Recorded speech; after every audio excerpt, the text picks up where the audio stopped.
Hey guys, welcome to Nerdarchy, for Nerds by Nerds. I'm Ted, and today I'm hanging out with Ryan, Nate, Eric, Steve.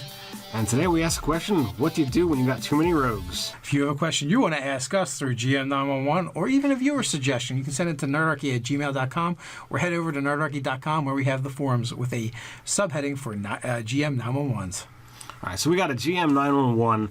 It's a party of 6, and they have got half of them as rogues. They've got an assassin, they've got an arcane trickster, and they got a thief. And they want to know, what do you do in order to make each one feel like that their niche is being taken care of? So this GM911 comes to us from Brandon...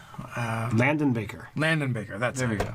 I was going to say Brandon Landon. Yeah, that's an odd name. Your parents are kind of cruel. As always, we'll put the GM911 text in the description down below if you want to hear exactly what they said. But yeah, this one's pretty short and to the point. So first of all, which we really appreciate, by the way. Yeah. Yes.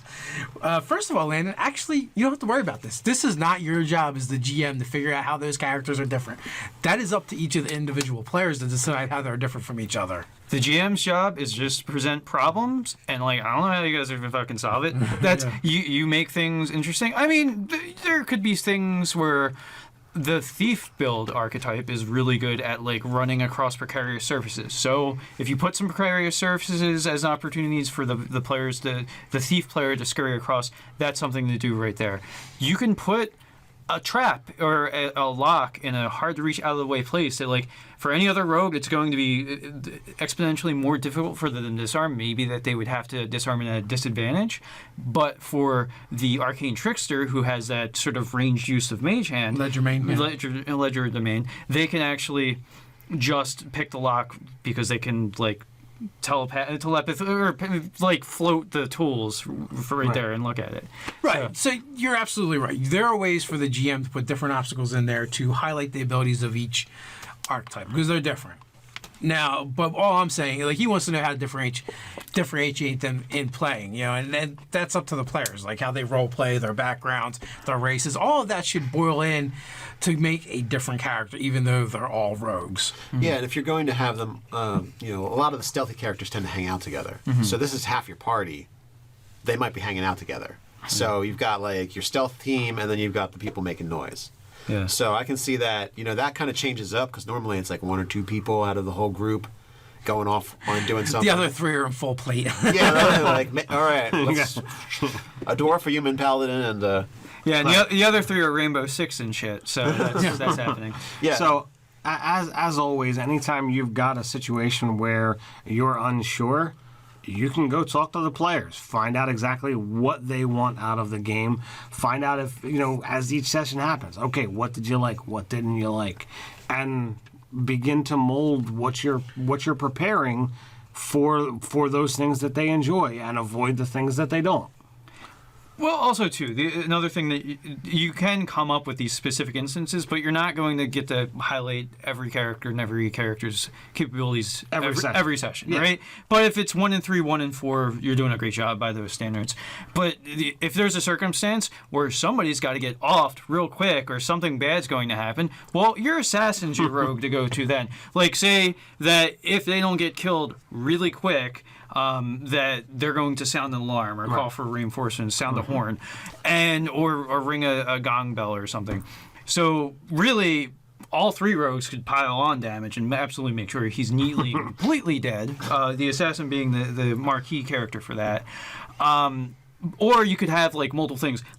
This guy has to die really quick, but there's some other things that involve specifically one or two of the other rogues as well. You have a timetable where multiple things have to happen very quickly, so you can branch them off into teams or segments, if you will. But you actually have the ability to do that. Where in a standard party you probably couldn't because you don't have 50 rogues to usually work with them. Well, and you wouldn't put it in there because you wouldn't be planning for that. that unless you wanted to make it really challenging for your average party to have to do these, figure out the simultaneity of a situation. But yeah, like maybe this guy needs to die. Meanwhile, somebody has to run across an obstacle course to get a thing over here in the same room, and someone has to perform illusion performances. Yeah, there we go. Somebody has to do like so that they don't see the other guy doing that thing. A David Copperfield sort of situation. Yeah. So I feel like all three of them are going to play very different anyway. Your assassin really is about doing damage and hurting things. The assassin's really about the first one or two rounds of combat, and then the assassin becomes like worse than the other two builds because it's you're built for those 2 rounds of combat, and then that's about it. So. Well, you still get the ability to do sneak attack. No, you get other cool things, but you don't play as consistently well as the other rogues. Yeah, what Ryan's saying is so do the other rogues. You taper off, or they kind of stay the same, and they have the other abilities that they can draw upon. So, and then like I said, like they're going to play different anyway. Unless they're all the same race and they're all the same background. They should be playing differently, and hopefully, and again, Ted said as well, like if you get a little background, a sentence or two from each of them about their character, they should, hopefully from there you're gonna be like, oh well, they have different personalities, and I would think so anyway, like. Your assassin type is probably going to be kind of grim and brooding and dark, and the Arcane Trickster is going to be, in my opinion, that's more of a probably happy-go-lucky or lighthearted. No, or trickster or mischievous type character. And the thief runs the gamut because he's Aladdin, or it could be a little bit of a, like it's funny. The Assassin's Creed's like a character. He's between like the thief and the assassin, like he's kind of got both abilities because all the roof running crap though. The parkour. Yeah, I would say even if he's a parkour assassin.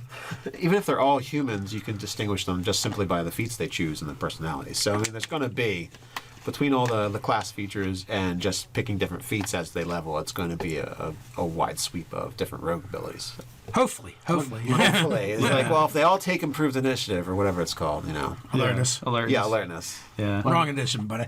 You're wrong edition. Look at their bonds, look at their flaws. You can play with those as well. Yeah, well, I think that we've assassinated this one. I believe so. So please throw your daggers into the like, comment, and share and subscribe section. While you're at it, you can check out articles at nerdarchy.com. Hang out over with us on Facebook. Or you can support us over on Patreon. So until next time, stay nerdy.